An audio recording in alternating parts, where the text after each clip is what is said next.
donc dans ma circonscription, c'est pareil. Les hôpitaux de proximité, ou les petits hôpitaux, sont promus à être détruits et transformés en des hôpitaux, et probablement plus tard, des hôtels de suite, vous voyez.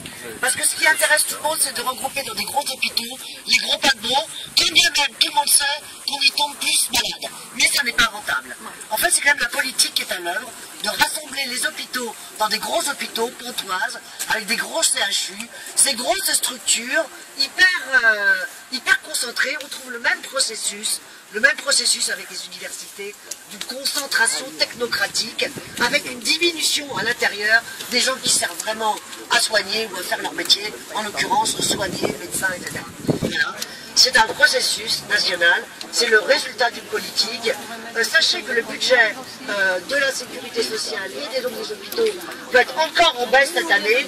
C'est le moment, très prochainement, nous votons le budget, que les gilets jaunes, que tous les gilets de ce que vous voulez, soient là, fassent pression.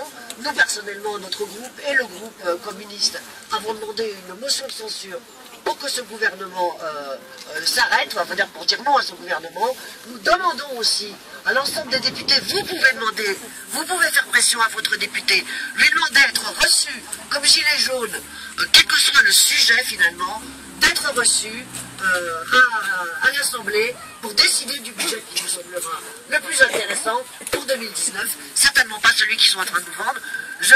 Faites pression sur vos députés, exigez de venir à l'Assemblée nationale. Je rappelle qu'à l'Assemblée nationale, au début de la création et de la Révolution, les citoyens venaient à l'Assemblée nationale pour dire ce qu'ils voulaient. Voilà. Entre-temps, les élus se sont préemptés le pouvoir de décider de la vie des gens. Ça n'est plus possible, ça n'est pas possible. Voilà, c'est pas plus que j'ai.